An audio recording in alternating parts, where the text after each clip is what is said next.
out middle of the road, what a lot of schools in the area have. You know, we did put a few things in there after I met with Jeremy once, and we were talking about, hey, we'd like to have this, and you know, this would be really nice because we never had this before. So we kind of have that all mixed in as part of that. And I know you guys have seen some other schools and stuff in the area, and we've worked with a lot of the schools in the area that have the studio setups and everything. So it's kind of you know, a mix of what everybody has, but it's specific for this space and what Jeremy is doing with his curriculum. I kind of try to tailor it as much as possible to that. So I saw that there's a 24-hour service block is $31.50. Is that the only? I guess I'm wondering what are going to be our yearly maintenance costs going forward? Yeah.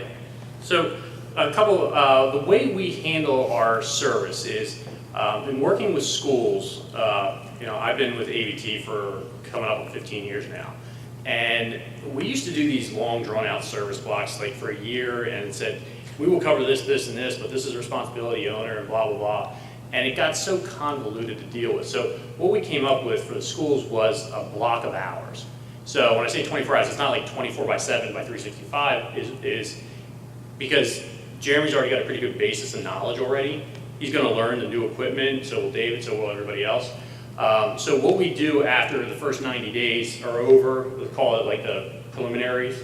After the first 90 days, we have a 24-hour service plan that's in place. Now those hours are good for 2 years, okay? And usually what they're used for, I don't anticipate any troubleshooting or maintenance or anything like that that's really necessary.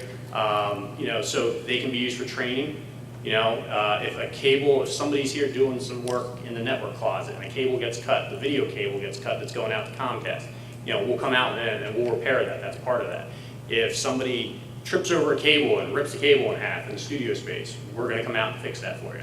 Right. So I guess what I'm asking is that the only that's the only cost that that's the only maintenance cost we'll have going forward is just that one. There aren't any additional ones? So when the hours run out, when they get down to like 5 hours, our sales manager sends out an email to whoever the main point of contact, whether it's Diane or Joe or Jeremy, and say, hey, you're getting low on your hours.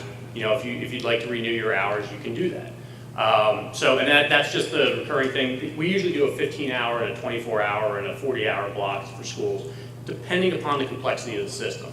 Like I said, this is kind of the middle of the road system, so that's why we put a 24-hour service hours on that. So I mean, basically the idea there is, I would say, like I said, I don't anticipate you guys having to use a lot of those hours, but one thing I'm pretty big on, and we talked about this at one of our other meetings, was planning ahead. So 2 years from now, they may want to plan on another 24-hour service block for something like that. Maintenance on this equipment isn't going to be really all that much. It's more if something breaks, if the camera drops or something like that. From a maintenance perspective, there are software updates and maintenance plans for things like that because so much stuff is software-based now. So there are some costs for that kind of thing that we can look at. I can give you a little better idea because I didn't really get into that piece of it that much because it's usually depending upon what the budget is from year to year from an operational standpoint. You know, I usually, you know, one of the things we touched on in the proposal when we were discussing it was, you know, how long does the equipment last? You know, how far out do we need to plan for replacement or renewal or updates or things like that? I usually tell people in a system similar like this, we'd look at a 5 to 10 year lifespan on something like this. Now, that's not saying in 5 to 10 years we need to go spend another couple $100,000 to replace all this stuff. That's just, you know, a couple years from now, you know, the $15,000 video switcher that's in there, we may want to update that, and it's going to cost us $10,000 to update it in year 6, let's say, something along those lines. So the way I kind of put it in my cover letter was, I usually recommend like a 3 to 5 year to 6 year time frame to start looking at like evaluating budgets moving forward for that kind of thing. You know, from a cost standpoint for maintenance and things like that, there's not a whole lot that would go with this system. It's more of having us available to you to help you guys do system updates, software updates, things like that. And that doesn't really add much cost to the system at all. But when we get into like year 5, you're going to want to start planning like a 3-year plan basically for some updates and things like that. So, because I usually tell people 5 to 10 years is kind of the lifespan you'd want to do. Now, one of the first projects I worked on when I started working at ABT in 2002 was Bordertown High School, and they bought $60,000 worth of cameras. We just replaced those cameras last week. So they got 15 years out of those cameras, and they were similar to what I have recommended for you guys as well. They're Sony broadcast professional cameras that are expected to last a lifetime, essentially. And what is their cost for the replacement? It's roughly comparison, because it's not, it would be significantly less. Yeah, it's come down in price significantly. So I have a proposal back here. The cameras that we were looking at were mid-level studio cameras. I want to say they were in about the $18,000 to $20,000 range for those. So something like that, like it hasn't really changed that much. That's basically what Bordertown spent in 2002. And they added more cameras. They spent about $100,000 this time around, but they added more cameras and more gear to it. So, but the cameras roughly were about the same price, believe it or not. So, and 15 years later. So if you're buying 24 hours but you have a 2-hour window when it expires, what's to stop you from, if you don't need it for the first year, you don't need it for 6 months, you've kind of wasted that time. What's to stop you from waiting until you need it and starting the clock then, so that way you didn't waste a year where you were paying for it and not actually needing it? Yeah, I mean, I understand your point, and we could look at that and discuss that a little bit more probably, because typically what we do is we do a 90-day window out after we do our initial training. So, and actually I just want to kind of jump back to the time frame that we were talking about before. So because summer is crazy busy for us and we're running all over the place. So one of the ideas here that we kind of talked about in our last meeting was to have, if we do move forward with this, was to try and get like the dirty work done before school starts, like the construction pieces, the light grid, the ceiling work, countertop space, have all that stuff done ahead of time. And then we would look to do like the equipment installation probably after the school year started in September, because in all honesty, there's just, even if we start placing orders tomorrow, there's just not enough time to get everything in before the school year starts to do all that work. We're working on engineering now based off our last meeting, so I can supply Jeff's crew with overhead lighting layouts and power requirements and all that stuff. So the idea would be to kind of get some of that stuff done in August before the kids come back, and then in September do the physical installation of the gear. And that way, the other thought on that is somebody like David or any of the other students would be there watching us build this system. They'll get a little better familiarity with what we're putting in that regard. So in regards to that, so let's say we have everything installed by the end of September, and we're looking at a 90-day window where we're doing training, doing kind of punch list items, things like that. From there, then, we might start the clock ticking in November on the support contract. So, and like I said, that usually runs about 2 years. Depending upon how you want to handle it, I mean, we're open, we're not rigid on it. I mean, we're flexible with it. I don't want to say it's like, nope, we're starting here, we're ending here, and that's it. I know. So you would entertain removing that, is what you're saying? Yeah, I mean, the 2-year requirement is what you're asking about? Yeah. Yeah, I mean, we could look at that, yeah. Okay, all right, thank you. I have another question, but I think it's for Sean. Sean, I was wondering, the proposal is for ABT, and I was just wondering, since we weren't comparing it to any other companies, what made you narrow it down to ABT as the best option that we should be using? I'll let Joe answer that question. Well, one of the things that happened early on in this process was we were looking for a local business that had some familiarity with audiovisual production.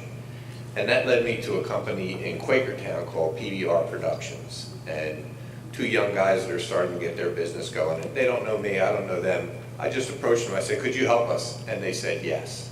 And they came down long before Mike was involved with this to give us some ideas. And they had a contact, they knew Mike and brought him in.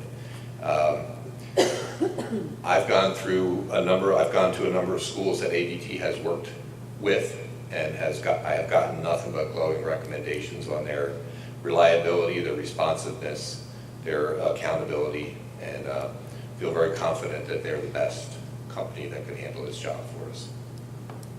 Okay, so, but there wasn't like a price comparison or No. anything from any other companies, just decided to go with this one? Okay, Most of this contract is based on the CoStar's equipment costs, so that would be the same regardless of who we went with.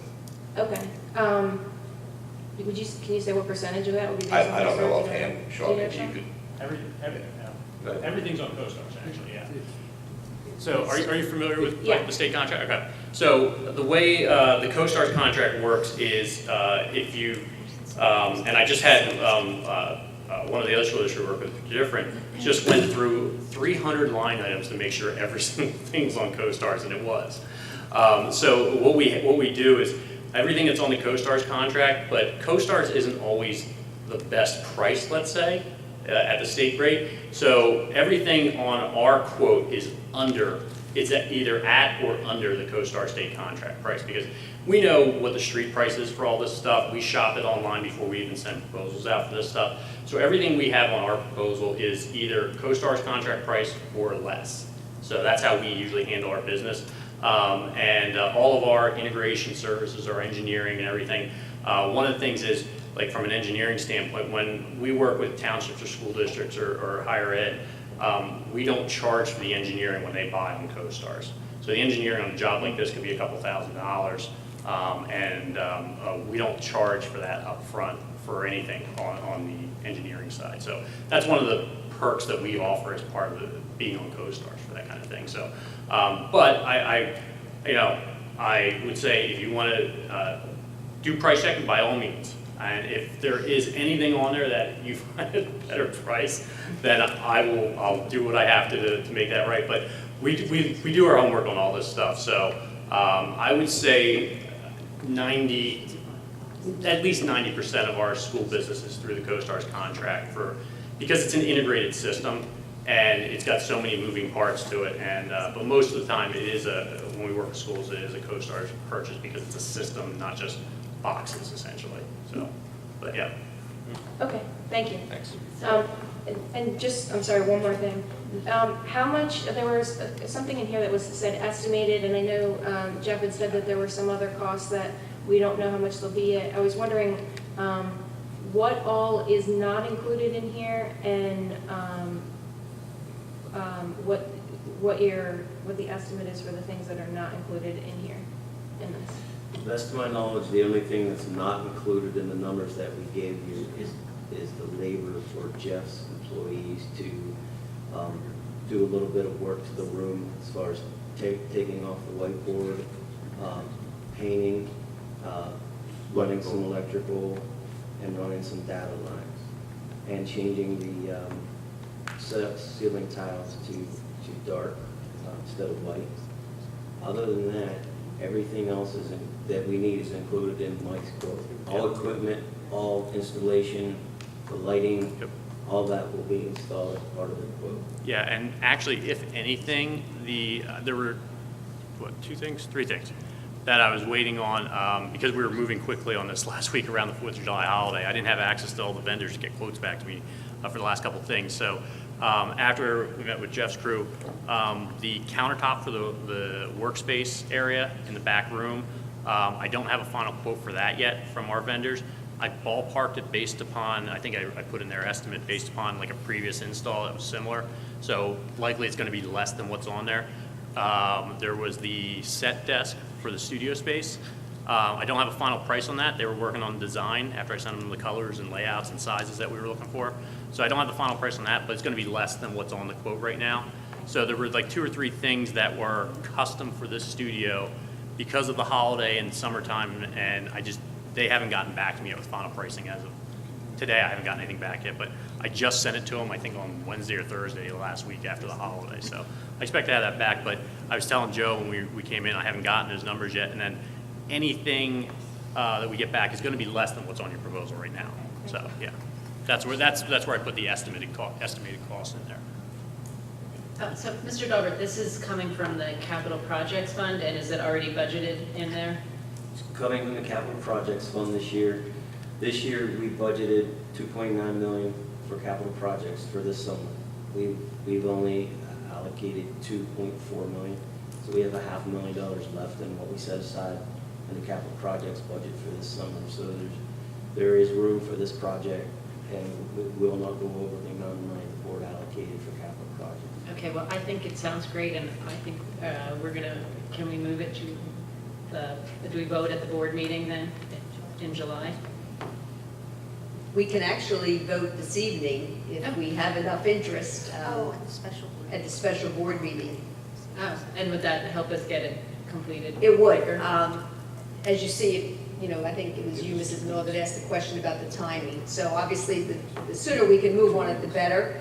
Obviously, if we wait till July 24th, it's not that much longer, but a week and a half on a project like this can help. Yeah. So we just need to know if we would have enough to move it forward tonight. Yeah, well, I would say normally, I wouldn't, I think it's hard sometimes, but I think this project has been in the works for years. Right. So, I mean, literally, it's been in the works for years, so I would be in favor of voting tonight. Yeah, I think I would second that. I mean, we have 7 board members here. We had a pretty lengthy discussion about it, so I don't see any purpose in putting it on.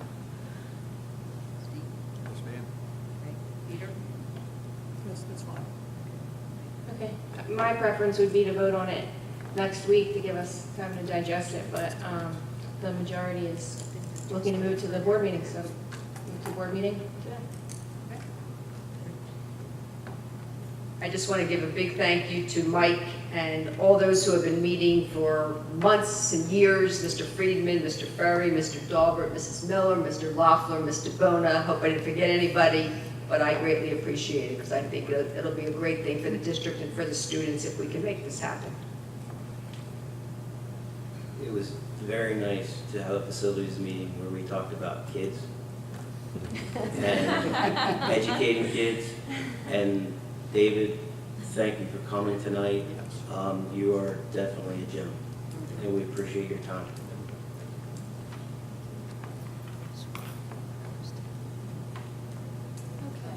Thank you, everybody. And, okay. Just in case, I didn't know if you were going to get up and leave, David, I want to tell you that every time I hear that song now, that you used for the video, I have a Pavlovian reaction to it. I didn't cry at graduation, but now I randomly cry on 152 as I'm driving through town, so thanks. It's good for the ducks. Yes. That's good. Dear ducks. Okay. The next facilities committee meeting is scheduled for August 9th. Is there any public comment? Yes. Go ahead.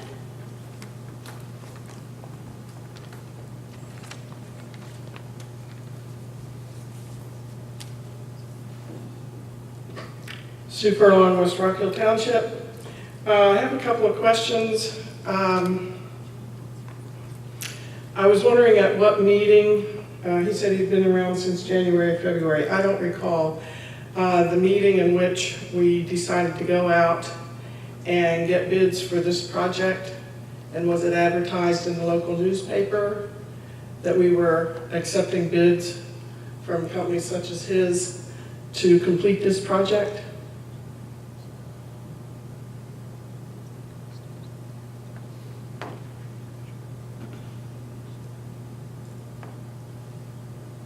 The entire project is under CoStarz, which is a state bid, so no, it was not advertised for in the newspaper to go to bid.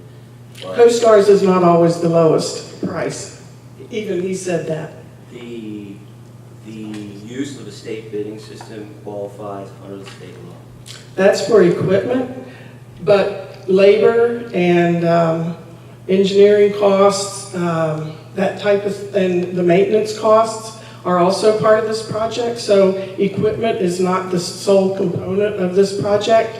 So you're telling me it was never, I don't recall it being voted on by the board at a board meeting that we were going to do this project and that we would seek bids for it and that we sent out advertisements seeking companies that would provide this oversight on this project. Am I correct about that?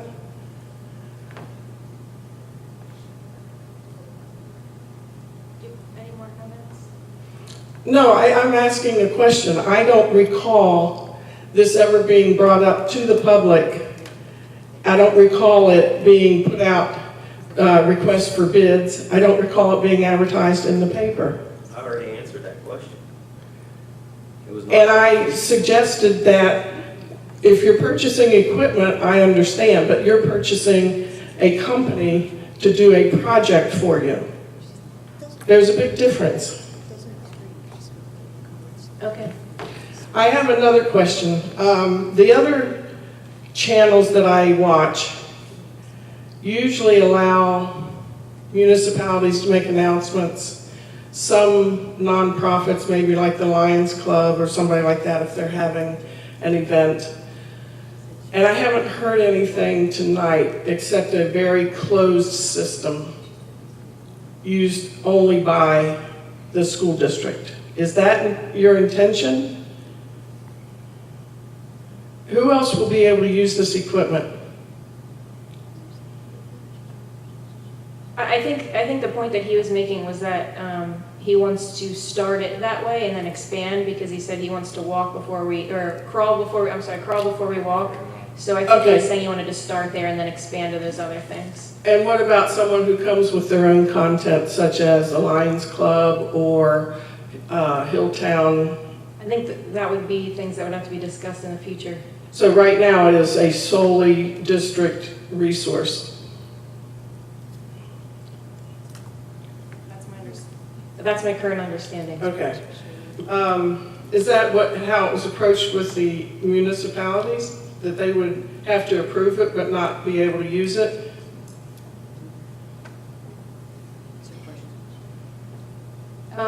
Maybe you can send a list of questions and we can get back to you on those. I just gave you my questions.